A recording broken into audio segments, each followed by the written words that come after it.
গুরুত্বপূর্ণ ঘোষণা, শেয়ার বাজার ও ক্রিপ্টোকারেন্সি ট্রেডিং ঝুঁকিপূর্ণ এবং এতে আর্থিক ক্ষতির সম্ভাবনা রয়েছে। বঙ্গ ট্রেডার শুধুমাত্র শিক্ষামূলক ও তথ্যভিত্তিক কন্টেন্ট প্রদান করে।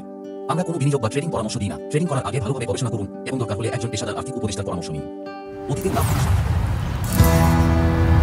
নমস্কার বন্ধুরা, বঙ্গ ট্রেডারে আপনাদের স্বাগতম। থাম্বনেল দেখে নিশ্চয়ই বুঝে গেছেন আজকে স্টক সিলেকশন নিয়ে ভিডিও হতে চলেছে।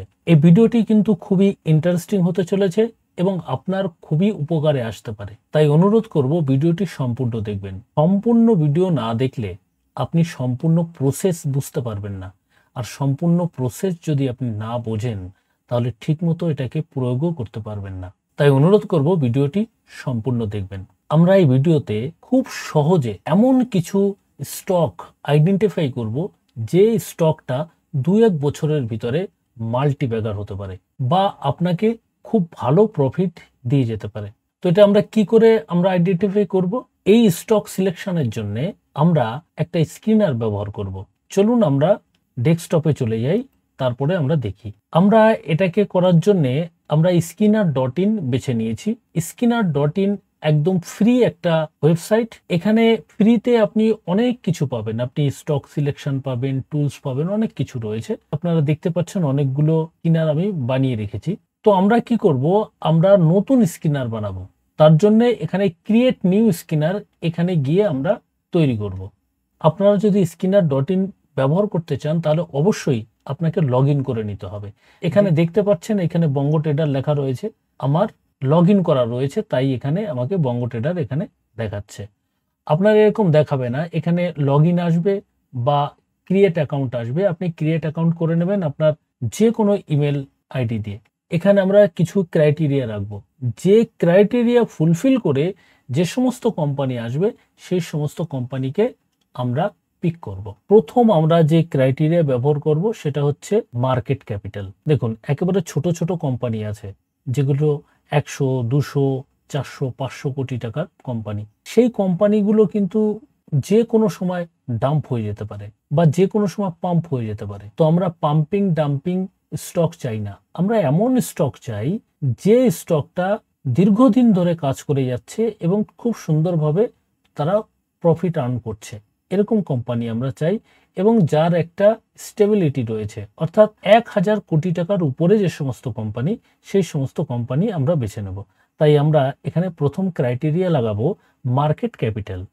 মার্কেট ক্যাপিটালাইজেশন আমরা এটা রাখবো কমসে কম 1000 কোটি টাকার উপরে যে কোম্পানি, সেই কোম্পানি। অর্থাৎ এই স্ক্রিনারে যে সমস্ত কোম্পানি উঠে আসবে সেই সমস্ত কোম্পানির যে মার্কেট ক্যাপিটাল রয়েছে সেটা 1000 কোটি টাকার উপরে। তাই আমরা একেবারে মাইক্রো ক্যাপ চাচ্ছি না, এখানে আমরা স্মল ক্যাপ থেকে আমরা শুরু করব। তো মার্কেট ক্যাপিটাল আমরা পেয়ে গেলাম। এরপরে আমরা অন্য ক্রাইটেরিয়া ব্যবহার করব। এখানে এন্ড লিখলেই কিন্তু ও নিচে চলে আসবে এবং আমরা অন্য ক্রাইটেরিয়া এখানে লিখতে পারবো। একটা কোম্পানির স্টক নেওয়া অর্থাৎ ওই কোম্পানির আপনি একজন শেয়ার হোল্ডার হয়ে যাবেন, অর্থাৎ ওই কোম্পানির একটা অংশ আপনি কিনে নিচ্ছেন। এবার আপনি এমন কোম্পানি কিনবেন যে কোম্পানির সেলস খুব ভালো। কেন? আপনাকে একটা উদাহরণ দিই। ধরুন আপনি একটা দোকান কিনতে চাচ্ছেন, আপনাকে দুটো দোকান দেখানো হলো। একটা দোকানে প্রচুর লোক ভিড় করছে মালপত্র কেনার জন্য, আরেকটা দোকান দেখা হলো যেখানে কাকপক্ষী পর্যন্ত নাই, কেউ বেচাকেনা করছে না। আপনি কোন দোকানটা বেছে নেবেন? আপনি নিশ্চয়ই ওই দোকানটা বেছে নেবেন যে দোকানে প্রচুর সেলস হচ্ছে। তো সেরকম আমরা এরকম কোম্পানি বেছে নেব যে কোম্পানির প্রতিনিয়ত সেলস বৃদ্ধি পাচ্ছে। আমরা এখানে ক্রাইটেরিয়া রাখবো সেলস গ্রোথ।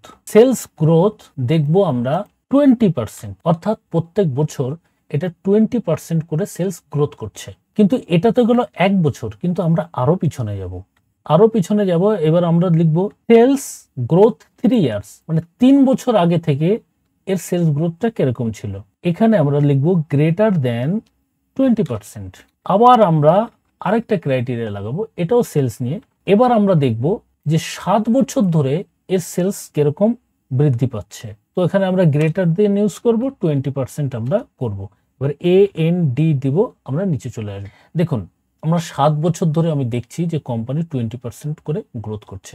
এই সমস্ত কোম্পানি যদি আমরা নিচের থেকে পিক করতে পারি তাহলে কিন্তু আমরা লাভবান হতে পারি। এই সময় চলছে মার্কেটের বেয়ারিশ ফেজ, অর্থাৎ মার্কেট পড়ছে এই সময়। অনেক কারেকশন নিয়েছে, অনেক কোম্পানি রয়েছে যে কোম্পানি আমরা খুব কম দামে পেতে পারি। তো আমরা এই সময় এটাকে কিন্তু খুব ভালোভাবে ব্যবহার করতে পারবো। কিন্তু এখানেই যদি আমরা থেমে যাই তাহলে আমরা কিন্তু একটা ভালো কোম্পানি নাও পেতে পারি। কারণ সেলস হলেই তো চলবে না, তার টাকাটা ঠিক মতো পাচ্ছে কি?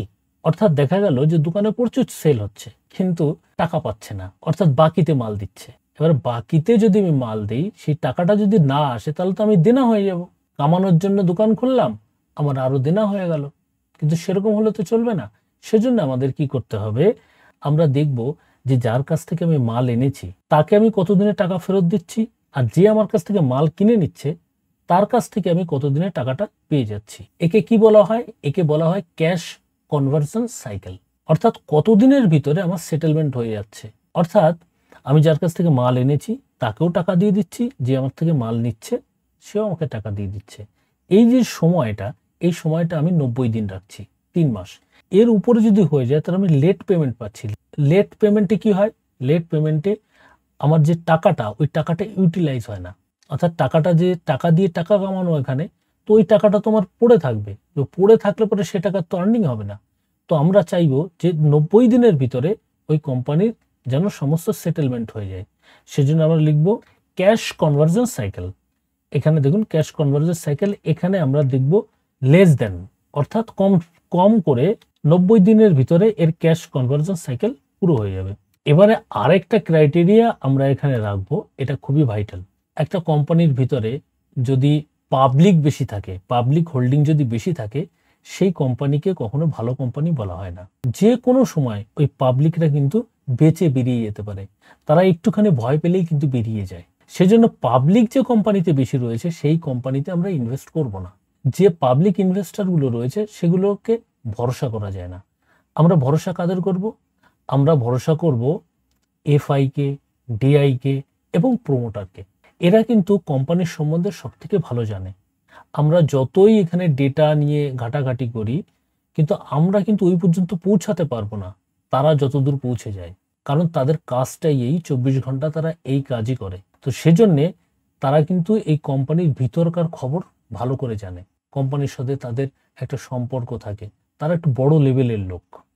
তো সেজন্য তারা যেটাকে ভরসা করছে সেটাকে আমরা কিন্তু ভরসা করতে পারি। তাই আমরা তাদের পিছনে পিছনে চলবো। তো এখানে এই জন্য আমি কি করব? আমরা করব পাবলিক হোল্ডিং। পাবলিক হোল্ডিং আমরা কম চাই। পাবলিক হোল্ডিং কম থাকলে কাদের হোল্ডিং বেশি? নিশ্চয়ই এফআই, ডিআই এবং প্রমোটারদের। তো আমরা এখানে লেস দেন করে দেব 25, অর্থাৎ 25%-এর উপরে যেন পাবলিক না থাকে, এই কোম্পানি আমরা খুঁজে বের করব। তো আমরা কি কি ক্রাইটেরিয়া দেখব? প্রথম দেখব মার্কেট ক্যাপিটাল কত রয়েছে, আমরা দেখব সেলস গ্রোথ কত রয়েছে, আবার দেখব 3 বছরের সেলস গ্রোথ। এখানে আমরা 5 বছরের সেলসটাও দেখব, সেলস গ্রোথ 5 ইয়ার্স। তো এখানেও আমরা কিন্তু গ্রেটার দেন 20। তো আমরা এখানে পেয়ে গেলাম। আমরা কি কি ক্রাইটেরিয়া দেখছি? আমরা ক্রাইটেরিয়া দেখছি মার্কেট ক্যাপিটাল থাকবে 1000 কোটি টাকার উপরে, সেলস গ্রোথ হচ্ছে 20%-এর উপরে, এমনকি 5 বছর ধরে সেলস গ্রোথ 20% রয়েছে, 3 বছর ধরে সেলস গ্রোথ 20% রয়েছে এবং 7 বছর ধরে সেলস গ্রোথ 20% রয়েছে। অর্থাৎ আমরা এখানে দেখতে পাচ্ছি 7 বছর ধরে কোম্পানির সেলস কিন্তু গ্রোথই হয়ে যাচ্ছে। তো এই সমস্ত কোম্পানি যদি আমরা নিচের থেকে পিক করতে পারি তাহলে ভালো প্রফিট করতে পারি। তারপরে আমরা কি করেছি? ক্যাশ কনভার্জন সাইকেল, এইটা আমরা 90 দিন রেখেছি, 90 দিনের উপরে আমরা এটাকে রাখবো না। এবার আমরা দেখব পাবলিক হোল্ডিং। পাবলিক হোল্ডিং আমাদের 25% চাই, এর উপরে আমরা চাই না। অর্থাৎ 75% থাকবে প্রমোটার, এফআই, ডিআই দের ভিতরে, আর 25% থাকবে পাবলিকের। এর কম হোক ঠিক আছে, মানে পাবলিক হোল্ডিং 25% এর কম হোক সেটা আমরা মেনে নেব, কিন্তু এর বেশি আমরা মেনে নেব না। তো এখন বলবো আপনাদের গুরুত্বপূর্ণ কথা। গুরুত্বপূর্ণ কথা এই, আগে আমি একটা ভিডিও বানিয়েছিলাম মাল্টিব্যাগার নিয়ে, সেই ভিডিওটা ডিলিট করে দিয়েছে ইউটিউব। সেখানে কমিউনিটি গাইডলাইন্স নাকি ব্রেক হয়েছে। তো আমি বুঝলাম না, সেখানে আমি কিন্তু বাইং সেলিং কোনো কিছুই আমি সেখানে বলিনি যে এটা কিনুন ওটা কিনুন, আমি বলিনি। তারপরেও সেটাকে ডিলিট করে দিয়েছে। হতে পারে যে ওখানে কোম্পানিগুলো দেখা যাচ্ছিল বলেই এটা করেছে। তাই আমি কি করব, আমি কোম্পানিগুলো দেখাবো না। আপনারা এই ক্রাইটেরিয়াগুলো আপনারা দেখে নিলেন, নিজেরা ক্রাইটেরিয়াগুলো ফুলফিল করবেন, করার পরে আপনি দেখবেন কোন কোম্পানি আসছে। তারপরে আপনি অবশ্যই দেখবেন যে সেটা কেনার মতো পজিশনে আছে কিনা। অবশ্যই আপনি টেকনিক্যাল অ্যানালাইসিস ব্যবহার করবেন। টেকনিক্যাল অ্যানালাইসিসের জন্য আমি অনেকগুলো ভিডিও বানিয়ে রেখেছি, সেগুলো আপনি ব্যবহার করতে পারেন এর জন্য। এবং সর্বোপরি আপনার যে ফিনান্সিয়াল অ্যাডভাইজার রয়েছে তার অ্যাডভাইস নিয়েই কাজ করবেন, এটা সব থেকে বেটার হয়। আমি দেখাচ্ছি যে কতগুলো স্টক এখানে উঠে আসলো। দেখুন এখানে 30টি কোম্পানি উঠে এসেছে, এখানে 30টি কোম্পানি উঠে এসেছে। তো এই যে 30টি কোম্পানি, এই কোম্পানিগুলো আপনি অবশ্যই আবার ভালো করে দেখবেন, আপনার টেকনিক্যাল অ্যানালাইসিস ইউজ করবেন এবং আপনি আপনার ফিনান্সিয়াল অ্যাডভাইজারের অ্যাডভাইস নিয়ে কাজ করবেন। যদি ভিডিওটি আপনাদের ভালো লাগে, যদি উপকারে আসে, তাহলে অবশ্যই ভিডিওটিকে একটি লাইক করবেন এবং এই ধরনের ভিডিও পেতে এবং টেকনিক্যাল অ্যানালাইসিস, ফান্ডামেন্টাল অ্যানালাইসিস জানতে এই চ্যানেলটিকে সাবস্ক্রাইব করে রাখবেন। দেখা হচ্ছে পরবর্তী ভিডিওতে। নমস্কার।